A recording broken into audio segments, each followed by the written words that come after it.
Hi friends, ನಮಸ್ತೆ ಎಲ್ರಿಗೂ. ವಿಜೀಸ್ ಕಿಚನ್ಗೆ ಸ್ವಾಗತ. ನಾನಿವತ್ತು ಬಟರ್ ಚಿಕನ್ ಮಾಡ್ತಿದ್ದೀನಿ. ಬಾಯಿ ಚಪ್ಪರ್ಸ್ಕೊಂಡು ತಿನ್ನಬೇಕು, ಅಷ್ಟು ಟೇಸ್ಟಿಯಾಗಿರುತ್ತೆ. ರೊಟ್ಟಿ, ಚಪಾತಿ, ಅನ್ನ ಜೊತೆ ಕೂಡ ತಿನ್ಬೋದು. ತುಂಬಾ ಚೆನ್ನಾಗಿರುತ್ತೆ. ನೀವು ಮುದ್ದೆ ತಿಂತೀನಿ ಅಂದರೆ ಮುದ್ದೆ ಕೂಡ ತಿನ್ಬೋದು ಇದರಲ್ಲಿ. ಅಂದರೆ ನಾವು ಸ್ವಲ್ಪ ಗ್ರೇವಿ ಥಿಕ್ನೆಸ್ಸಾಗಿ ಮಾಡಿಕೊಂಡ್ರೆ ಒಳ್ಳೆ ಟೇಸ್ಟ್ ಬರುತ್ತೆ. ತುಂಬಾ ಟೇಸ್ಟಿಯಾಗಿರುತ್ತೆ. ನೀವು ಯಾವತ್ತೂ ಮಾಡಿಲ್ಲ ಅಂದರೆ ಮನೇಲಿ ಒಂದು ಸಲ ಟ್ರೈ ಮಾಡಿ ನೋಡಿ, ಹೇಗೆ ಬಂತು ಅಂತ ಕಮೆಂಟ್ ಮೂಲಕ ತಿಳಿಸಿ. ಹೀಗೆ ಇದನ್ನು ಮಾಡೋಕ್ಕೆ ನಾನು 1 kg ಚಿಕನ್ ತೊಗೊಂಡಿದ್ದೀನಿ. ಅದು ನೀಟಾಗಿ ಒಂದು 2-3 ಸಲ ಉಪ್ಪು ಹಾಕಿ ಸ್ವಲ್ಪ ತೊಳ್ಕೊಂಡು, ಅದಕ್ಕೊಂದು ನಿಂಬೆಹಣ್ಣು ಕಟ್ ಮಾಡಿ, ಅದು ನಿಂಬೆಹಣ್ಣು ಜ್ಯೂಸು, ಒಂದು 2 ಟೇಬಲ್ ಸ್ಪೂನಷ್ಟು ಮೊಸರು, ಒಂದು ಅರ್ಧ ಟೇಬಲ್ ಸ್ಪೂನಷ್ಟು ಶುಂಠಿ ಬೆಳ್ಳುಳ್ಳಿ ಪೇಸ್ಟು, ಮತ್ತು 1 ಟೇಬಲ್ ಸ್ಪೂನಷ್ಟು ಅಚ್ಚ ಖಾರದ ಪುಡಿ, ಸ್ವಲ್ಪ ಗರಂ ಮಸಾಲ, ಮತ್ತು ಒಂದು 1/4 ಟೀ ಸ್ಪೂನಷ್ಟು ಹಳದಿ, ಮತ್ತು ರುಚಿಗೆ ತಕ್ಕಷ್ಟು ಉಪ್ಪು, ಇದಿಷ್ಟು ಸೇರಿಸಿ ಚೆನ್ನಾಗಿದ್ದನ್ನ ಮಿಕ್ಸ್ ಮಾಡ್ಕೊತೀನಿ. ಇದನ್ನು ಚಿಕನ್ ಮ್ಯಾರಿನೇಟ್ ಮಾಡೋಕ್ಕೆ ಯೂಸ್ ಮಾಡಿದ್ದು ನಾನು ಇದಿಷ್ಟು ಪದಾರ್ಥಗಳು. ನಾನು 1 kg ಚಿಕನ್ ತೊಗೊಂಡಿದ್ದೀನಿ. ನೀವು ಎಷ್ಟು ಕ್ವಾಂಟಿಟಿ ತೊಗೋತೀರೋ ಅದ್ರ ಮೇಲೆ ಇಂಗ್ರೀಡಿಯೆಂಟ್ ಚೇಂಜ್ ಮಾಡ್ಕೋಬೇಕು. ಈಗ ಅದನ್ನು ಚೆನ್ನಾಗಿ ಮ್ಯಾರಿನೇಟ್ ಮಾಡಿ ಇಟ್ಬಿಟ್ಟು ಒಂದು 10 ನಿಮಿಷ ಮುಚ್ಚಿಟ್ಬಿಡ್ತೀನಿ. ಈಗ ಅದು ಒಂದು 10-15 ನಿಮಿಷ ಮ್ಯಾರಿನೇಟ್ ಆಗೋಷ್ಟರಲ್ಲಿ ನಾನು ಸ್ಟವ್ ಮೇಲೆ ಒಂದು ಬಾಣಲೆ ಇಟ್ಕೊಂಡು ಅದಕ್ಕೆ ಒಂದು 2 ಟೇಬಲ್ ಸ್ಪೂನ್ ಎಣ್ಣೆ, ಸೋಂಪು, ಜೀರಿಗೆ, ಏಲಕ್ಕಿ, ಚಕ್ಕೆ, ಲವಂಗ, ಮತ್ತು ಬ್ಯಾಡಗಿ ಮೆಣಸಿನ್ಕಾಯಿ ಮತ್ತು ಗುಂಟೂರು ಮೆಣಸಿನ್ಕಾಯಿ ಇದಿಷ್ಟು ಹಾಕ್ಕೊಂಡು ಸ್ವಲ್ಪ ಡೀಪ್ ಫ್ರೈ ಮಾಡ್ಕೋತಿದ್ದೀನಿ. ಇದನ್ನ ಫ್ರೈ ಮಾಡೋವಾಗ ಇದು ಸಿಗಬಾರ್ದು, ಅಂದರೆ ಕಪ್ಪಾಗಬಾರ್ದು. ಹಾಗಾಗಿ ಮೀಡಿಯಮ್ ಫ್ಲೇಮಲ್ಲಿ ಇಟ್ಕೊಂಡು ಫ್ರೈ ಮಾಡ್ಕೊಳ್ಳಿ. ಈಗ ಇದಕ್ಕೆ ಒಂದು ದಪ್ಪ ಸೈಜ್ದು ಈರುಳ್ಳಿನ ಮೀಡಿಯಮ್ ಸೈಜಲ್ಲಿ ಕಟ್ ಮಾಡ್ಕೊಂಡು ಸೇರಿಸ್ಕೊಂಡಿದ್ದೀನಿ. ಈರುಳ್ಳಿ ಸ್ವಲ್ಪ ಲೈಟಾಗಿ ಕಲರ್ ಚೇಂಜ್ ಆಗೋವರೆಗೂ ಫ್ರೈ ಮಾಡ್ಕೋಬೇಕು. ಈರುಳ್ಳಿ ಫ್ರೈ ಆದಮೇಲೆ ಇದಕ್ಕೊಂದು ಮೀಡಿಯಮ್ ಸೈಜ್ದು ಟೊಮೊಟೊ ಕೂಡ ಕಟ್ ಮಾಡಿ ಸೇರಿಸ್ಕೊತಿದ್ದೀನಿ. ನೀವು ಇನ್ನೂ ಯಾರೆಲ್ಲ ನನ್ನ ಚಾನಲ್ ಸಬ್ಸ್ಕ್ರೈಬ್ ಮಾಡಿದ್ದೆ ನೋಡ್ತಿದ್ದೀರಾ, ದಯವಿಟ್ಟು ಸಬ್ಸ್ಕ್ರೈಬ್ ಮಾಡ್ಕೊಂಡು ನೋಡಿ.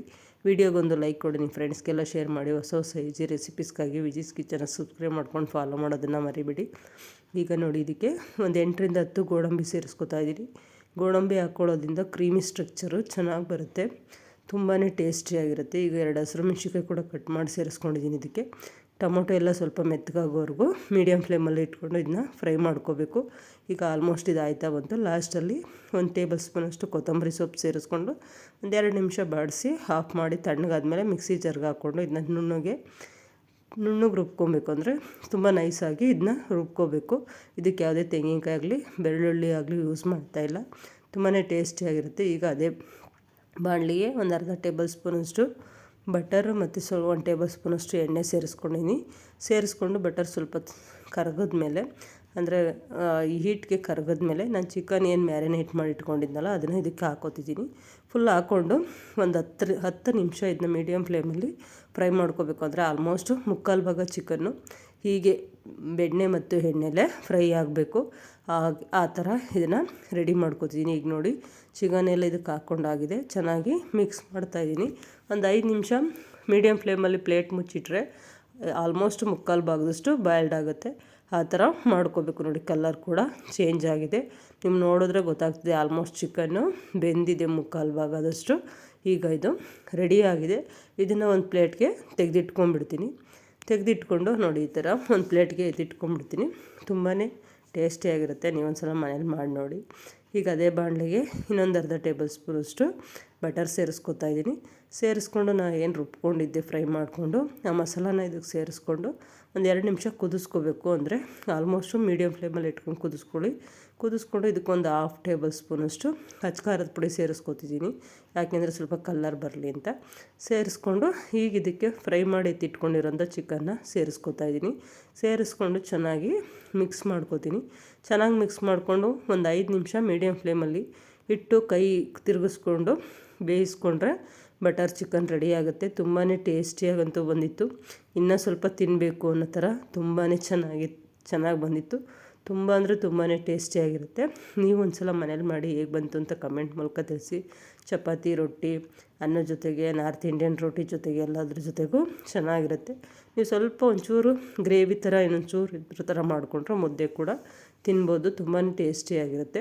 ನಿಮ್ಮ ಅನಿಸಿಕೆ, ಅಭಿಪ್ರಾಯಗಳು, ಸಲಹೆ, ಸೂಚನೆಗಳು ಏನೇ ಇದ್ದರೂ ಕಮೆಂಟ್ ಬಾಕ್ಸಲ್ಲಿ ಹಾಕಿ. ದಯವಿಟ್ಟು ಸಬ್ಸ್ಕ್ರೈಬ್ ಮಾಡ್ಕೊಂಡು ನೋಡಿ, ದಯವಿಟ್ಟು ಸಪೋರ್ಟ್ ಮಾಡಿ. ಆಲ್ಮೋಸ್ಟ್ ಈಗ ನೋಡಿ, ಬಟರ್ ಚಿಕನ್ ರೆಡಿ ಆಗ್ತಿದೆ. ಕಲ್ಲರ್ ನೋಡಿದ್ರೆ ಬಾಯಲ್ಲಿ ನೀರು ಬರ್ತಿದೆ, ತಿನ್ನಬೇಕು ಅನ್ನಿಸ್ತಿದೆ. ತುಂಬ ಅಂದರೆ ತುಂಬಾ ಚೆನ್ನಾಗಿ ಬಂದಿತ್ತು. ನಾವಂತೂ ಚಪಾತಿ, ರೈಸ್ ಜೊತೆ 2 ಟೈಮ್ ತಿಂದ್ವಿ. ತುಂಬಾ ಟೇಸ್ಟಿಯಾಗಿತ್ತು. ನಾನೀಗ ಇದನ್ನ ಸರ್ವಿಂಗ್ ಬೌಲ್ಗೆ ಹಾಕ್ತಾಯಿದ್ದೀನಿ. ತುಂಬಾ ಕಲರ್ಫುಲ್ಲಾಗಿ ತುಂಬಾ ಟೇಸ್ಟಿಯಾಗಿ ಮತ್ತು ಹದವಾಗಿ ಚಿಕನ್ ಬೆಂದು ತುಂಬಾ ಚೆನ್ನಾಗಿ ರುಚಿಯಾಗಿ ಬಂದಿತ್ತು. ಸರ್ವಿಂಗ್ ಬೌಲ್ಗೆ ಹಾಕಿದ್ದಾಯ್ತು. ಈಗ ಮೇಲೆ ಸ್ವಲ್ಪ ಕೊತ್ತಂಬರಿ ಸೊಪ್ಪು ಮತ್ತು ಬಟರು ಸೇರಿಸ್ಕೊತಾ ಇದ್ದೀನಿ. ಈಗ ನೋಡಿ ಬಾಯಿ ಚಪ್ಪರಿಸಿ ತಿನ್ನೋ ಅಂಥ ಬಟರ್ ಚಿಕನ್ ಮನೆಯಲ್ಲೇ ರೆಡಿಯಾಗಿದೆ. ತುಂಬಾ ಟೇಸ್ಟಿಯಾಗಿರುತ್ತೆ. ರೆಸ್ಟೋರೆಂಟ್ ಹೋಟೆಲಲ್ಲೇ ಮಾಡಬೇಕು ಅಂತೇನಿಲ್ಲ, ಮನೇಲಿ ಕೂಡ ಬೇಕಾದರೂ ಏನೇನು ಇಂಗ್ರೀಡಿಯೆಂಟ್ ಬೇಕು ತರಿಸ್ಕೊಂಡಿಟ್ಕೊಂಡ್ರೆ ಮನೆಯಲ್ಲೇ ಎಲ್ಲ ಥರದ ಅಡುಗೆ ಮಾಡಿ ತಿನ್ಬೋದು. ತುಂಬ ರುಚಿಯಾಗಿರುತ್ತೆ.